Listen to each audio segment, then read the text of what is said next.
Écoutez la souffrance des Ivoiriens. Moi, je sors à 4h du matin. Au 19h. À la il n'y a pas vendredi. Alassane la solution. Ado la solution. Anya warni le kenyoron ka dondoni. Anana katura la. Amana katura la yerema. Oko terrain ne be anana katura la. Anana katura la nanya wariye. Anana katura la nanya papier ye. Kana chef de village fait. Pouvez yoro feri la. Anka papier yoro sa ubolo. Oka wari mi fo ama dimine. Anko ya wari boka duma. Uka signo ku bolo non bla. Ansigila sankele san fla santan ni fla. Aujourd'hui, ko sosote do nana ko arc-en-ciel wa arc-en-ciel. Anu kwani amata e kolla.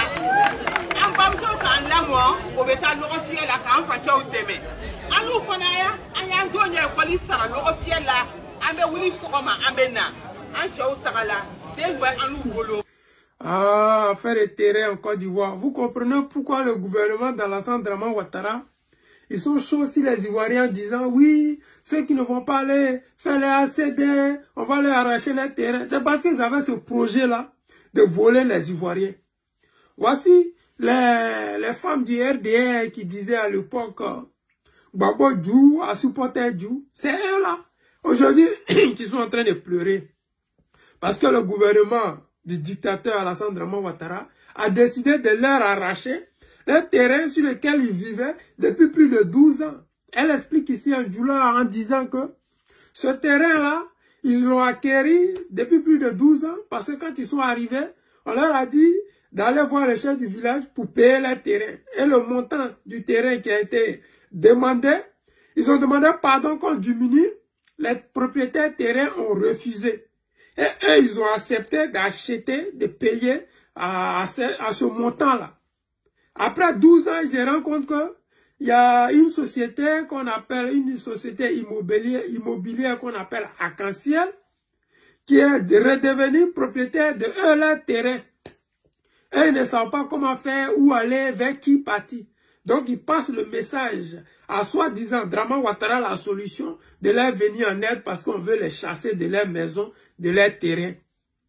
Aujourd'hui, en Côte d'Ivoire, on a l'impression que comme plus le pouvoir s'étend vers sa fin, plus ils sont encore plus méchants avec les Ivoiriens. Plus ils veulent brader tout ce qui appartenait aux Ivoiriens de force. Aujourd'hui, ils veulent tout prendre avant de partir. Ils savent que le pouvoir est en train de leur échapper. Avant de partir, qu'est-ce qu'il faut faire? Il faut vendre tout ce qui est à vendre. ACD qui ne sort pas là, pour eux sort. ACD qu'on dit c'est stoppé là. Dans les mains, la date où on dit c'est arrêté là. C'est là-bas pour eux sort. C'est même chose comme les pièces d'identité en Côte d'Ivoire. Si tu es RDR, tu as ta pièce d'identité. Mais si tu es autre ethnie de Côte d'Ivoire, ta pièce d'identité, faut attendre. Les amis, réfléchissez. Asseyons-nous, parce que ce n'est plus l'histoire des RDR. Ceux qui sont en train de manifester contre le gouvernement, ce ne sont pas des trabis ou bien des je ne sais quoi, des Niaouré, non. C'est ceux qui disaient hier, Babo Djou a supporté Djou là. C'est eux qui sont en train de pleurnicher là. Parce que ce gouvernement ne respecte aucune loi. Parce que ce gouvernement ne s'est pas bâti sur la loi.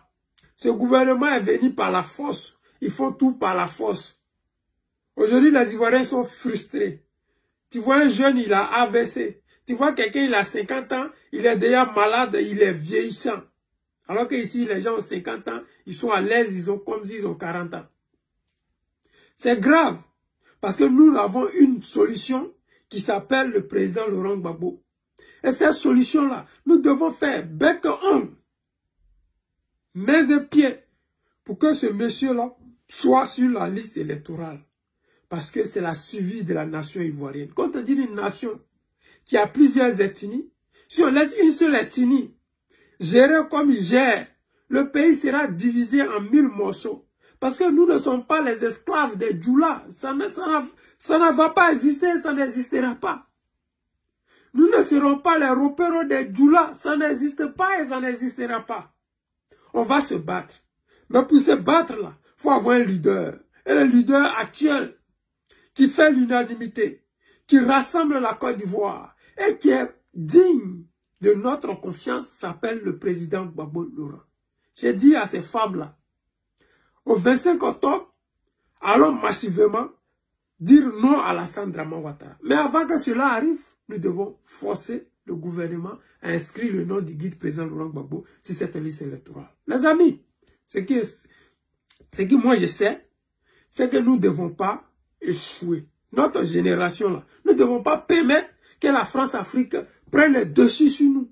Parce que nous n'avons pas fait tous ces chemins pour venir permettre à Dramane de rester au pouvoir avec cette façon de gouverner en brigandant ce qui appartient aux plus pauvres, aux plus faibles. Aujourd'hui, le seul endroit où les plus faibles peuvent se faire entendre, c'est sur les réseaux sociaux. Si ta vidéo n'est pas virale et qu'on ne te connaît pas, tu vas rester dans le néant, tu vas souffrir et tu vas même en mourir. C'est triste, mais c'est la nouvelle réalité aujourd'hui en Côte d'Ivoire. Le plus fort mange le plus faible. Les plus faibles n'ont que les cyberactivistes ou les réseaux sociaux pour se faire entendre. Alors que nous avons une justice qui est censée être impartiale. Nous avons une justice qui est censée dire le droit. Mais en Côte d'Ivoire, il n'y a plus de droit. Si tu n'es pas Djoula, zéro. Si tu es Djoula, que tu es pauvre aussi, zéro. Mon frère. Les amis, regardez vous-même. C'était le président Lota, l'ami des dirigeants qui se respectent. Je vous aime et je vous dis à tout à l'heure.